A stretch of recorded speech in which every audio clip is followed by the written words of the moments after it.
Good morning. Class সেভেনের ছেলে মেয়েদের জন্য silver zone international olympiad of mathematics পরীক্ষার কয়েকটি অঙ্ক আজকে আমরা করব। আজকে যে অঙ্কটি করছি এই অঙ্কটি 2022 সালের সিসি সেটে 5 দাগে আছে, স্ক্রিনে দেখা যাচ্ছে। If 2 to the power m-7 equal to 32, then find the value of 2 to the power m-3। 2 to the power m-7 equal to 32 হলে 2 to the power m-3 এর মান বার করতে হবে। আমরা এই অঙ্কটি করার আগে ইন্ডাইসেস বা সূচক চ্যাপ্টারের কতকগুলো বেসিক নিয়ম আর একবার আলোচনা করে নেব। সূচকের প্রথম সূত্রে আছে x to the power a গুণ x to the power b equal to x to the power a plus b।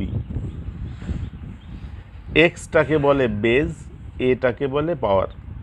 গুণের সময় পাওয়ারগুলো যোগ হয়।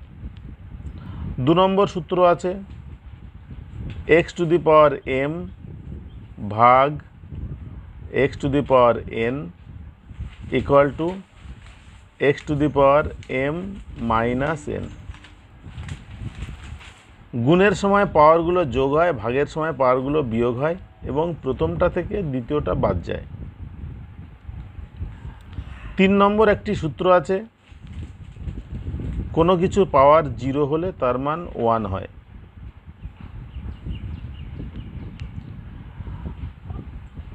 আর 4 নম্বর আর একটা সূত্র আছে, সেটা হচ্ছে x to the power m equal to 1 by x to the power minus m।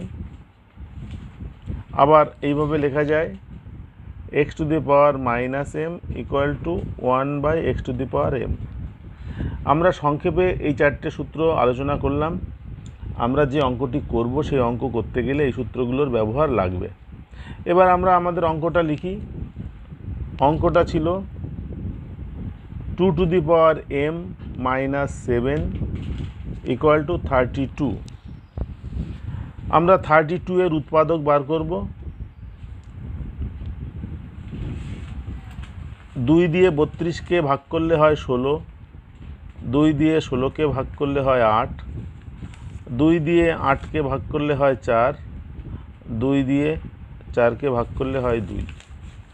তার মানে 32 ইকুয়াল টু আমরা লিখতে পারি 2 গুণ 2 গুণ 2 গুণ 2 গুণ 2। কটা 2? 1টা, 2টো, 3টে, 4টে, 5টা।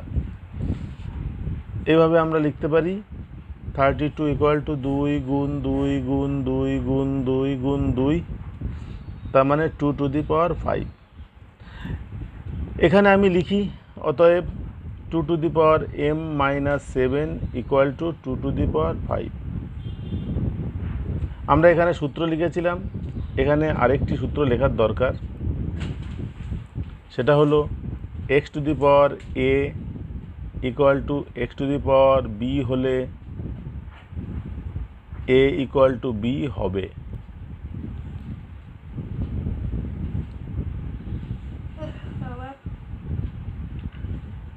x to the power a equal two x to the power b হলে ইকুয়াল টু b হবে। অর্থাৎ বেস যদি একই থাকে, মাঝখানে যদি সমান চিহ্ন থাকে, তাহলে পাওয়ারগুলো সমান হবে। এখানে বেস একই আছে, মাঝখানে সমান আছে, পাওয়ারগুলো আলাদা। তাহলে আমরা এখান থেকে লিখতে পারি অতএব m মাইনাস 7 ইকুয়াল টু 5 বা m ইকুয়াল টু 5 প্লাস 7, তার মানে m ইকুয়াল টু 12। যার মান বের করতে বলেছে সেটা হচ্ছে 2 to the power m minus 3। m এর মান বসিয়ে দিই, 2 to the power 12 বিয়োগ 3, 2 to the power 9। 2 to the power 9 কত হবে? 2 to the power 5 হলে 32 হয়। তাহলে এর সঙ্গে আবার 2 গুণ করলে হবে 64, 64-র সঙ্গে 2 গুণ করলে হবে 128। তাহলে 5, 6, 7 আরও দুবার গুণ করতে হবে। 128 গুণ 2 256, 256 গুণ 2 512। তাহলে 2⁹ এর মান হচ্ছে 512। এটা হচ্ছে আমাদের উত্তর। এই উত্তরটা কোন অপশানে আছে দেখে নিই।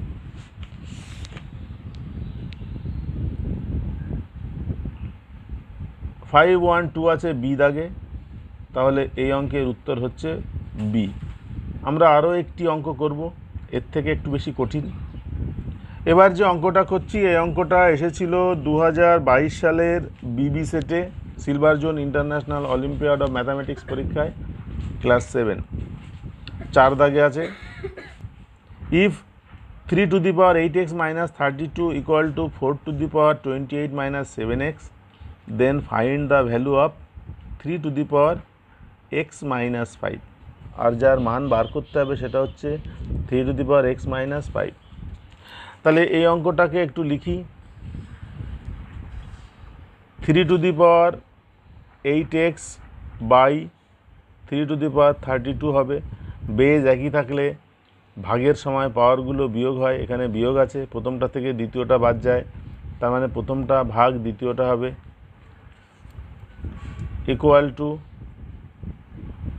4⁸28 by 4⁷x।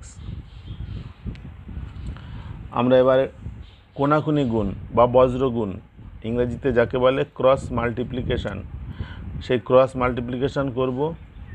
3⁸8x into 4⁷x equal to 3�32 into 4�28। এই অঙ্ককে আমরা এবার দুটো ভাগে ভাগ করব। প্রথম ভাগ হচ্ছে 3⁸8x ইকুয়াল টু 3�32, আর দ্বিতীয় ভাগ হচ্ছে 4⁷x ইকুয়াল টু 4�28। তাহলে এখানে লিখি 3⁸8x ইকুয়াল টু 3�32। একটু আগেই এই অঙ্কগুলো আমরা করেছি, সূত্রটা এখানে আরেকবার লিখি। If x⁴a equal to x⁴b, then a equal to b। সেই সূত্রে আমরা এখান থেকে লিখতে পারি, অতএব 8x ইকুয়াল টু 32 और x ইকুয়াল টু 32/8, তার মানে 4। আরেকটি পার্ট এখানে রয়েছে, সেটাও লিখি। 4⁷x ইকুয়াল টু 4�28, ওই একই সূত্রে আমরা লিখতে পারি 7x ইকুয়াল টু 28 और x ইকুয়াল টু 28/7, 4। দুটি ক্ষেত্রেই x এর মান 4 বেরোলো। তাহলে এবার যার মান বার করতে হবে সেটা এখানে লেখা আছে 3⁸x minus 5। তাহলে অতএব 3⁸x minus 5 এর মান হবে 3⁴ minus 5, যেহেতু x ইকুয়াল টু 4। তাহলে এখানে আমরা পাই 3⁻⁻1। একটু আগেই একটা সূত্র লিখেছিলাম, এটাকে লেখা যায় 1/3। সূত্রটা কি? সূত্রটা হচ্ছে x⁻⁻m ইকুয়াল টু 1/x⁻m। এখানে 3⁻⁻1, তার মানে 1/3⁻1 হবে। 1/3⁻1 মানে 1/3। এটা হচ্ছে উত্তর। এই উত্তরটা কোন অপশানে আছে দেখে নিই। 1/3 আছে ডিতে, তাহলে এই অঙ্কের উত্তর হচ্ছে ডি ইকুয়াল টু 1/3। আজকের অঙ্ক ক্লাস এখানেই শেষ করছি। পরের অঙ্ক ক্লাসে আমরা আবার অন্য অঙ্ক নিয়ে আলোচনা করব। অঙ্ক ক্লাস অ্যাটেন্ড করার জন্য সকলকে ধন্যবাদ। নমস্কার।